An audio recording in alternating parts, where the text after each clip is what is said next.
नमस्कार दोस्तों। दोस्तों, मार्केट में बहुत सारे लोग ऐसे हैं जो ट्रेडिंग करने के लिए ये इंडिकेटर, वो इंडिकेटर, ऐसा इंडिकेटर, वैसा इंडिकेटर, फिबोनाची हो गया, आरएसआई हो गया, ईएमए हो गया, आपका वीवैप होगा, दुनिया भर की इंडिकेटर यूज करते हैं। ईएमए क्रॉसओवर हो गया, आपका बॉलिंजर बैंड हो गया, और भी कुछ लोगों ने इंडिकेटर बहुत सारे बने हैं। बहुत सारे इंडिकेटर लोगों ने बना रखे हैं, ठीक है ना दोस्तों। आज हम मार्केट में, अगर आप इंटरडे ट्रेडिंग करते हो, तो आज हम मार्केट में सीखेंगे भाई, सिंपल तरीके से, बिल्कुल सिंपल तरीके से हम चार्ट का एनालिसिस कैसे करते हैं, और बिना किसी इंडिकेटर के, बिना किसी फिल्टर के, कोई इंडिकेटर हम नहीं लगाएंगे। नेकेड चार्ट जिसको कहते हैं, नेकेड चार्ट पे काम करना सीखेंगे। बट उसके लिए आपको प्राइस एक्शन आना चाहिए, चार्ट एनालिसिस आना चाहिए। और चार्ट एनालिसिस या प्राइस एक्शन कोई बहुत बड़ा वो नहीं है, ये आपकी रेगुलर जो डेली लाइफ होती है, डेली लाइफ में काम आने वाले कॉमन सेंसेस होते हैं। कुछ नया नहीं होता, ठीक है ना, कुछ नया नहीं होता। तो आज हम बात करेंगे भाई, नेकेड चार्ट में हम काम कैसे करते हैं। हमें कोई फिल्टर नहीं लगाना, कोई इंडिकेटर नहीं लगाना। सपोज कीजिए ये आपके सामने अपोलो टायर का चार्ट खुला हुआ है, अपोलो टायर लिमिटेड का चार्ट खुला। अब हमें इसको एनालिसिस करना कि भाई कल मार्केट क्या कर सकती है। इसको हमें सिंपल एनालिसिस करना है, कल मार्केट क्या कर सकती, कहां पर बाय करना है, कहां पर सेल करना है। ठीक, अभी देखिए दोस्तों, हमारे सामने 5 मिनट। अच्छा, एक चीज मैं आपको और बता देता हूं दोस्तों, बहुत सारे लोग मार्केट में कहते हैं भाई आप इस टाइम फ्रेम पे काम करो, आप 5 मिनट में काम करो, आप 1 घंटे में काम करो, आप 4 घंटे में काम करो, आप 30 मिनट के कैंडल लगाओ, आप 15 मिनट के, आप 20 मिनट, को कहते हैं 2 मिनट के कैंडल लगाओ। दोस्तों सब बेकार है, सब बेकार है। आप अपनी इंडियन मार्केट में, सिर्फ और सिर्फ किसी पे भी ट्रेड कर रहे हो, किसी पे भी ट्रेड कर रहे हो, सिर्फ 5 मिनट वाली कैंडल का इस्तेमाल करें।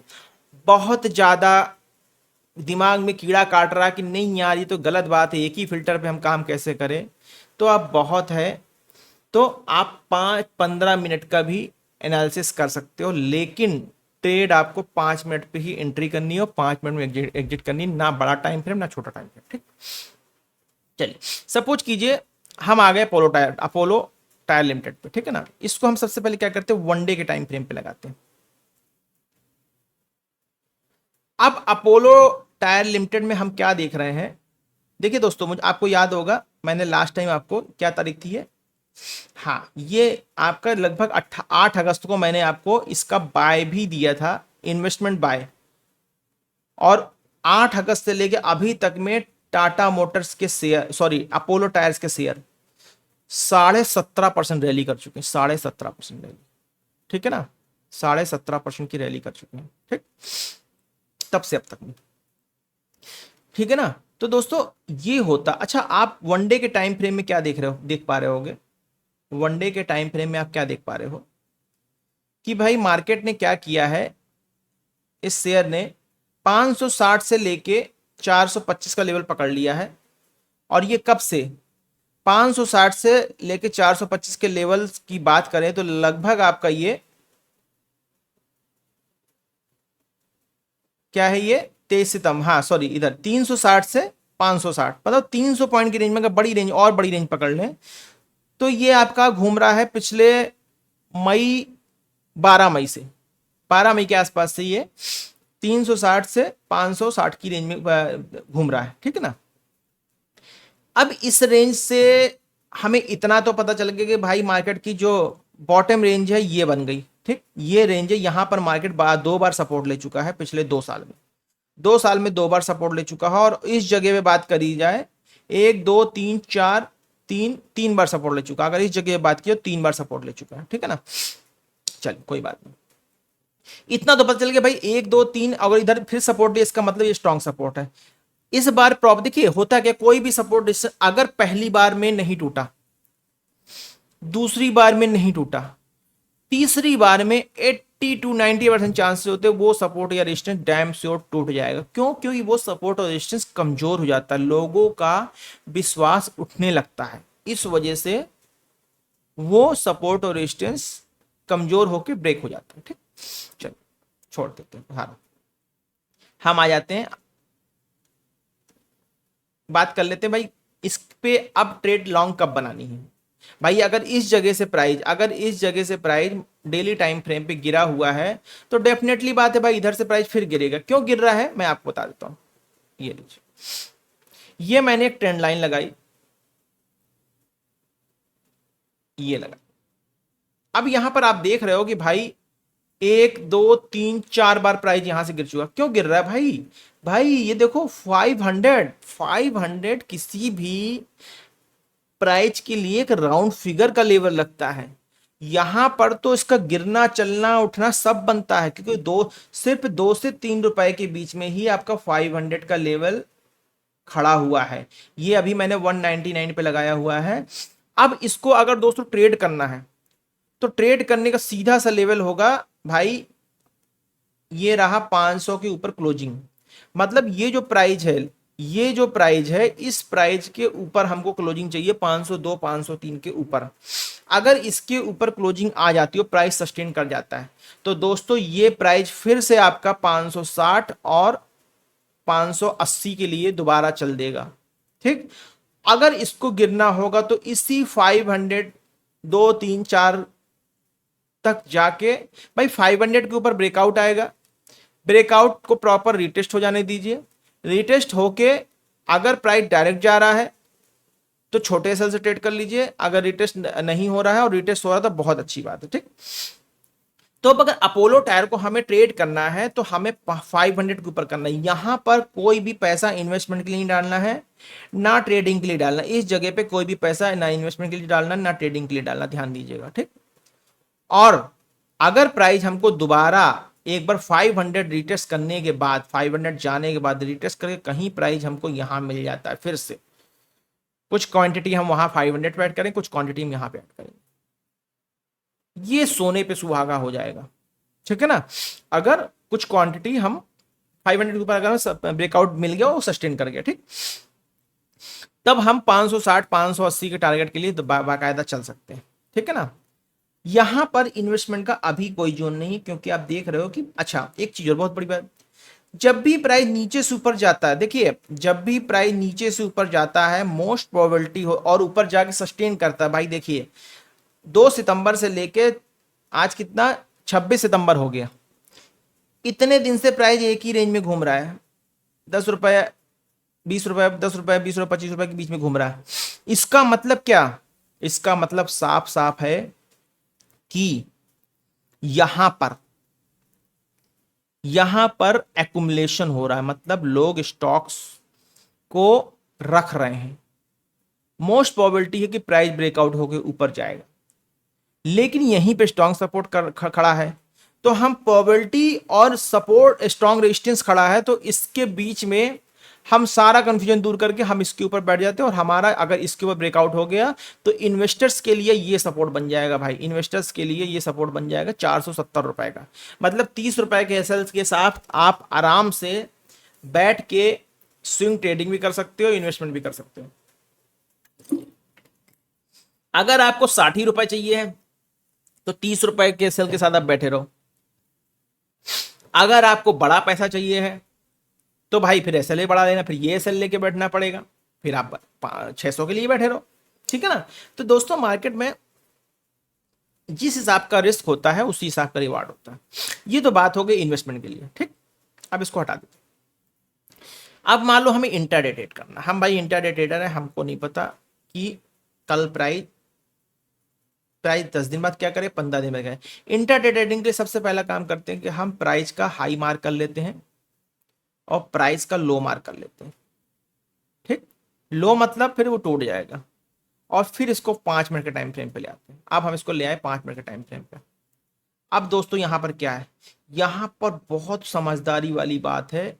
जब हम इंट्राडे ट्रेडिंग पर भी आ रहे हैं, हमको क्या करना है, प्राइस की क्लोजिंग यहां पर हुई है, प्राइस की क्लोजिंग यहां पर हुई है। अगर प्राइस कल कोई भी पैटर्न सेटअप बना के यहां कहीं से ऊपर चलता है, डब्ल्यू पैटर्न बना के तो ऊपर के लिए लेंगे, और लेकिन अगर हम स्टॉक पे ट्रेड कर रहे हैं, यही तो करते हैं हम लोग, यहाँ से चलता यहाँ के लिए टारगेट लेते हैं, यहाँ चलता यहाँ के लिए टारगेट। लेकिन अगर हम स्टॉक पे ट्रेड कर रहे हैं तो हमें बहुत ध्यान देने की जरूरत है कि भाई हमको ट्रेड कल जो है ये लेवल के ऊपर चाहिए, लेकिन इस लेवल के थोड़ा सा ऊपर ही हमारा ये लेवल खड़ा है, 495 खड़ा है। तो 495, तो सीधी सी बात है भाई, ये लेवल अगर प्राइस यहाँ क्लोज हुआ है, देखिए हाई और लो मार्क कर लेते हैं, ये हाई और ये लो, ठीक। देखिए मान लीजिए कल प्राइस यहाँ खुलता है, ये हमने मार्क कर लिया हाई और लो। मान लीजिए कल प्राइस यहाँ खुलता है, प्राइस खुल के नीचे जाता है, प्राइस खुल के नीचे जाता है तो हम नीचे के लिए ट्रेड नहीं करेंगे, ठीक, क्योंकि भाई स्टॉक है ये, वो सेलर्स लोग करते हैं, वो अलग पैटर्न हो गया, ठीक है। लेकिन अगर प्राइस यहां से कहीं से होके और ये जो 50% का लेवल मैंने मार्क किया, ये 50% का लेवल अगर क्लोज कर देता है, यहां कहीं क्लोजिंग दे देता है 480 के आसपास, तो यहां की क्लोजिंग से हम 495 रुपए तक के टारगेट के लिए काम कर सकते हैं। उसके ऊपर का टारगेट नहीं रखेंगे क्योंकि फिर वहां से फॉल आ सकता है, ठीक है ना दोस्तों। और ये तो हो गया, सपोज कीजिए ये तो वो हो गया, यहाँ पे प्राइस नीचे से ऊपर जाकर सस्टेन किया। अच्छा, अगर आप इस पे एक चैनल मार्क कर देते तो आप पैनल चैनल के अकॉर्डिंग तो ये कह रहा है कि भाई मार्केट को कल फिर थोड़ा सा ऊपर जाना है, वहां तक तो जाना ही जाना है जहां से वो गिरी है 495 के आसपास, क्योंकि ये देखिए ये एक चैनल बन रहा है, ये चैनल बन रहा है, ठीक है ना। और जब ये चैनल कल बन रहा था, ऊपर से नीचे तक बन रहा था, बनते बनते यहाँ तक आ गया था, तो ये था कि भाई अगर इसके ऊपर जाएगी तो मार्केट नीचे जाएगी, इसके नीचे जाएगा तो मार्केट नीचे जाएगी, मार्केट लेकिन यहाँ से ऊपर ऊपर जाकर क्लोजिंग हो सकता है। जिन लोगों ने कल सेल आउट किया हो, उन लोगों ने प्रॉफिट बुकिंग की हो, उसकी वजह से माल ऊपर आ गया हो, ये कैंडल ऊपर आ गई, या लोगों को लगा हो भाई यहाँ पे सपोर्ट आएगा, इसलिए लोगों ने यहाँ पे इसको क्या किया होगा, और माल खरीद लिया होगा, ठीक है ना। कुछ तो ऐसा हुआ होगा जिसकी वजह से ये ग्रीन कैंडल बनी है 2:10 पे, मतलब यहाँ पे बाइंग आई, ये बंद होते समय बनती आखिरी 15 मिनट में, तो हम तो थोड़ा सा डाउट में आते हैं, लेकिन इस कैंडल ने क्लोजिंग दे दी यहाँ पर, ठीक है ना। तो सीधी सी बात है, हम क्या करेंगे यहाँ पर, अब हमारा 50% का लेवल बहुत दूर नहीं है, ये हमने लेवल लगाया, जैसे ये 50% के ऊपर क्लोजिंग देगा हम इसकी लॉन्ग की ट्रेड ले लेंगे यहां से यहां तक की, ठीक। अब अगर आप ईएमए लगा लेते हो तो ईएमए क्या कहता है, ईएमए भी यही कह रहा है, ये हमने हाई और लो लगाया, इसके ऊपर क्लोजिंग अगर आएगी, भाई इसके ऊपर क्लोजिंग आने का मतलब ये नहीं कि मार्केट अगर नीचे सेटअप बना क्लोजिंग तब तो वेल एंड गुड है, अगर इसके ऊपर क्लोजिंग आएगी तो प्राइस में कहीं ना कहीं हमको मतलब रिटेस्ट मिलके फिर ब्रेकआउट करना चाहिए, जब तक रिटेस्ट मिलके ब्रेकआउट करे तब तक ये 484 का लेवल तोड़ देगा, बस यहीं से हमारी प्राइस चलेगी ऊपर के लिए, ठीक है ना। और अगर इसी बीच में फंसा रहा भाई, यहीं साइड में घूमता रहा तो बात ही भाई, मान यहाँ ब्रेकआउट किया, यहीं घूमता रहा तो बात ही खत्म हो गई, ठीक। ऐसे दोस्तों हम ट्रेड को एनालिसिस करते हैं इंट्राडे टाइम फ्रेम के लिए, इंटरडे टाइम फ्रेम के लिए हम ऐसे ट्रेड को स्टॉक्स को एनालिसिस करते हैं। ये हमने अपोलो टायर का एनालिसिस कर लिया, ठीक। एक और कोई स्टॉक का एनालिसिस कर लेते हैं भाई, आओ देखिए कोई स्टॉक है यहाँ पे अच्छा धंधा, टाटा मोटर्स, मान लीजिए टाटा मोटर्स बड़ा शेयर, अच्छा शेयर, लोग इस पर काम करते हैं, फेस्टिवल सीजन चल रहा, त्योहारी सीजन चल रहा, देखते हैं क्या चल रहा है, वनडे पे लगाते हैं, सबसे पहला काम वनडे पे लगाते हैं। आप दोस्तों देख पा रहे हो, आप इसको थोड़ा सा वो ले लेते हैं, हाँ ये देखिए दोस्तों, अगर आप हम जुलाई 23 में चलते हैं तो जुलाई 23 का ही सपोर्ट, स्ट्रॉन्ग सपोर्ट बन रहा है, तभी ये प्राइस यहाँ 596 के हल्का सा नीचे आया और तुरंत बाउंस करके प्राइस ऊपर चला गया, ठीक, ठीक है ना। अब यहाँ पे क्या हो रहा है, ये हटा देते हैं, ये हमने कभी डाउन साइड के लिए दिया होगा और वही कुछ सीन इसमें बन रहा है, ठीक है ना। यहाँ पर क्या देख पा रहे हो कि भाई अभी प्राइस जो है 4 मार्च से लेके, इस साल का डेटा बता रहा हूं मैं आपको, 6 मार्च से लेके 625 से 732, मतलब लगभग 100 रुपए में घूम रहा है पिछले काफी समय से।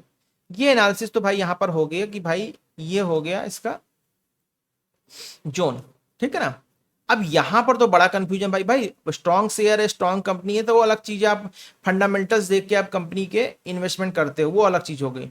लेकिन अगर किसी इन्वेस्टर को इन्वेस्ट करना है लॉन्ग टर्म के लिए, तो लॉन्ग टर्म के इन्वेस्ट करने के लिए दोस्तों ये जो जोन है 700, ये जो जोन है आपका 600, ये इसको मार्क कीजिए, मैं मार्क कर, ट्रेंड है 628। क्या करना है हमको, जो इन्वेस्टमेंट करनी है वो 628 के से लेके 720 के बीच में हमें कहीं भी इन्वेस्टमेंट कर लेनी है, ठीक। अब ये इन्वेस्टमेंट प्राइस अगर सस्टेन होता है तो आपका अगला टारगेट है 820। पॉसिबल है ये दिवाली तक आपको मिल जाना चाहिए, दिवाली तक आपको ये टारगेट मिल जाना चाहिए। अगर मार्केट में सब कुछ ठीक रहा, हमारे टाइम पर आज कूदने फांदने ना लगे, तो आपको 820 तक का टारगेट आपको फेस्टिवल सीजन में मिल जाना चाहिए। ठीक है ना। अभी क्वार्टरली नंबर्स आएंगे, फेस्टिवल सीजन और जीएसटी का बेनिफिट मिलेगा, इस वजह से आपको 820 तक के लेवल मिल जाए। लेकिन अगर आप इन्वेस्टर हैं तो 820 के फिर आप 1080 के लिए बैठिए।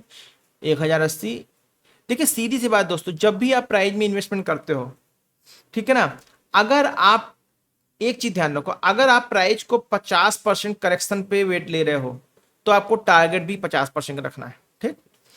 ये हाई लगा, ये लो लगा जहां इसने सपोर्ट लिया, ठीक, जो ये हाई लगा ये लो लगा जहां पे इसने सपोर्ट लिया, अगला जो रेजिस्टेंस इसका आ सकता है वो 850 के आसपास आ सकता है। मैंने अभी आपको क्या बोला, 850-60 तक के टारगेट आपको, 820 तक के टारगेट आपको फेस्टिवल सीजन मिल जाएंगे। ठीक है ना। तो यहाँ पर एक रेजिस्टेंस आपका आ सकता है, क्योंकि एक तरह से 50% फिबोनाची लेवल का ही रेजिस्टेंस हो गया, वो आपका वो हो गया, ठीक है ना, लेवल हो गया। ये तो बात हो गई आपकी क्या कहते हैं इन्वेस्टमेंट के लिए। लेकिन बहुत सारे भाई लोग, हाँ मैं क्या कह रहा था, मैं ये कह रहा था कि सपोज कीजिए आप किसी स्टॉक को 20% ट्रेड करना चाहते हो, उसको 20% करेक्ट होने पे आप उसमें एंट्री करना चाहते हो और इन्वेस्टमेंट के लिए काम कर रहे हो, तो अगर 20% करेक्शन पे आप एंट्री कर रहे हो तो उसका इन्वेस्टमेंट के लिए भाई बहुत बड़ा टाइम फ्रेम अगर आपका नहीं है 5 साल 10 साल 15 साल का, तो आप उसको नेक्स्ट 20% प्रॉफिट पे उसको बुक कर लो, उसके बाद दूसरा स्टॉक पकड़ लो, वो ज्यादा समझदारी है। मतलब 20% का अगर एसएल है तो 20 अगर 20% डाउन पे आप ले रहे हो तो नेक्स्ट 20% का आप टारगेट रख लो। ठीक है ना, वही आपका टारगेट होना चाहिए, रिसेंट टारगेट होना चाहिए। ठीक, चलिए। अच्छा, अब ये देखिए दोस्तों, क्या देख पा रहे हैं हम, मार्च से लेके अभी तक प्राइस घूम रहा है 70-80-100 पॉइंट में। इसका मतलब लोग ट्रेडिंग कर रहे हैं भाई। जब लोग ट्रेडिंग कर रहे हैं तो हम भी ट्रेडिंग करेंगे, हमें ट्रेडिंग से मतलब। चलो बात कर लेते हैं फिर। अब ट्रेड कैसे होगी भाई, ट्रेड कैसे होगी, सिंपल है। इसका लॉ हाई और लो मार्क कर लेते हैं एक दिन पहले का। ये हमने हाई मार्क किया, ये हमने लो मार्क कर लिया। ठीक, इसको कर लेते हैं ग्रीन, सॉरी ये ग्रीन करना था मैं।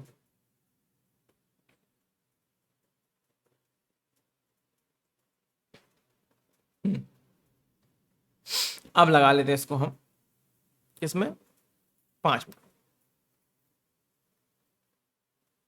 अब 5 मिनट दोस्तों क्या लगता है भाई, सीधी सी बात है, जब हम ट्रेड में स्टॉक में एंट्री करते हैं, जब हम किसी ट्रेड में स्टॉक में एंट्री करते हैं, at least last swing, last swing इसका लास्ट, इसका जो रिसेंट हाई है, ये है रिसेंट हाई। जब तक ये अपने रिसेंट हाई के ऊपर क्लोजिंग नहीं देगा हम इसकी लॉन्ग ट्रेड नहीं बनाएंगे। हमें इस रिसेंट हाई के ऊपर क्लोजिंग चाहिए है, तभी हम यहाँ पे लॉन्ग ट्रेड बनाएंगे। अदरवाइज ये अभी भी 1 दिन 2 दिन 4 दिन इस रेंज में घूम सकता है। ठीक, तो हमें इसकी क्लोजिंग चाहिए है लास्ट स्विंग के ऊपर। अगर इसके ऊपर क्लोजिंग आ गई प्रॉपर तो हम यहां से ट्रेड करना शुरू करेंगे और टारगेट रखेंगे इधर तक। टारगेट क्या रखेंगे, टारगेट हम रखेंगे, सॉरी ये टारगेट रखेंगे, ये रेजिस्टेंस दोबारा बन सकता है लगभग 700 के राउंड फिगर के आसपास। ठीक है ना, ऐसे हम ट्रेड करते हैं। ये होगा टाटा। एक और स्टॉक कोई बता देते हैं, आपको दिखा देते हैं। चलो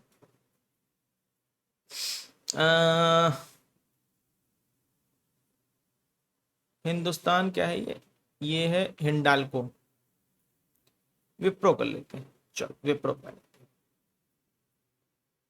विप्रो पे दोस्तों देखिए क्या दिख रहा है, 1 डे पे लगा देते हैं। देखिए दोस्तों, ये हमने दोस्तों मार्क किए थे जोन। यहाँ पर अगर इसके ऊपर क्लोजिंग आती है तो मार्केट ऊपर जाएगी, लेकिन अगर क्लोजिंग नहीं आए तो मार्केट गिर जाएगी। और ये देखिए मार्केट 25% तक वहां से गिर चुकी। विप्रो में दोस्तों एक आईटी कंपनी है, क्या हो रहा है कुछ नहीं समझ में आ रहा है, गिरता जा रहा है। पॉसिबल है अभी विप्रो और गिर सकता है। सपोर्ट भी यहीं 220-20 के आसपास है। ठीक है ना, 220 के आसपास स्ट्रॉन्ग सपोर्ट है। तो दोस्तों जो लोग अभी इसमें बैठे हैं वो बैठे रहिएगा, बने रहिएगा, उतरिएगा नहीं इससे जब तक 220 का लेवल नहीं तोड़ता है, क्योंकि इन्वेस्टर्स हैं, अच्छा शेयर है, कोई दिक्कत की बात नहीं है। इसमें दोस्तों लॉन्ग अगर 1 डे के टाइम फ्रेम के हिसाब से करना है तो ये लास्टिंग बनेगा 250 के ऊपर ही भाई हम ट्रेड करेंगे। ये लेवल टूटने के ऊपर बाद 250 के ऊपर ही ट्रेड करें, उसके पहले ट्रेड नहीं करेंगे। क्योंकि यहाँ पे साफ सब देखिए एम पैटर्न बन रहा है, आगे प्राइस नीचे की तरफ जाने को तैयार है और ये नेक लाइन भी इसने तोड़ दी है। अभी विप्रो में गिरावट और दिख सकती है।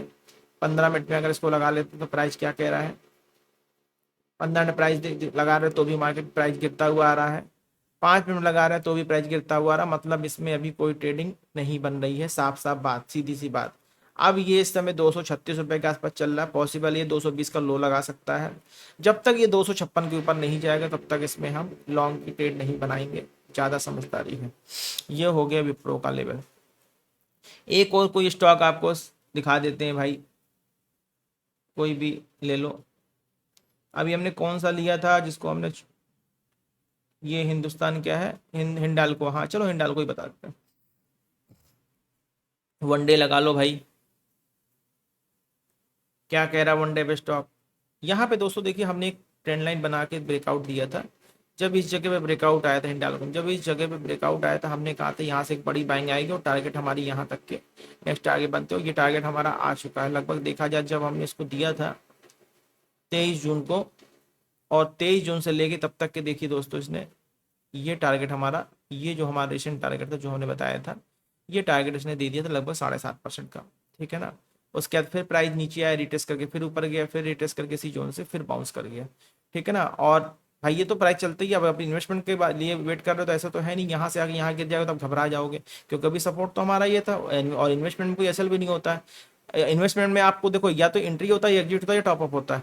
इन्वेस्टमेंट में ऐसी सिचुएशन तो आपको टॉपअप के लिए अपॉर्चुनिटी होती है, आप टॉपअप कीजिए, ठीक है ना। उसके बाद जब प्राइस इसने इस लेवल को तोड़ा तो देखिए तोड़ के फिर कहाँ निकल गया। मतलब तब से अगर आप इन्वेस्टमेंट कर रहे होते हो, बने होते तो ये स्टॉक आपका यहाँ इस समय खड़ा है 15% प्रॉफिट पे, ठीक है ना। 20 जून की बात कर रहा हूँ, ये 15% प्रॉफिट पे खड़ा हुआ है, ठीक। अब दोस्तों यहाँ पे क्या हो सकता है अगर इन्वेस्टमेंट करना है तो, दोस्तों यहाँ पर पहली बात तो इन्वेस्टमेंट का कोई जोन नहीं है। इन्वेस्टमेंट का जोन इधर इसलिए बन रहा है क्योंकि भाई ये एक रेजिस्टेंस बन रहा है, ये एक रेजिस्टेंस बन रहा है। जब तक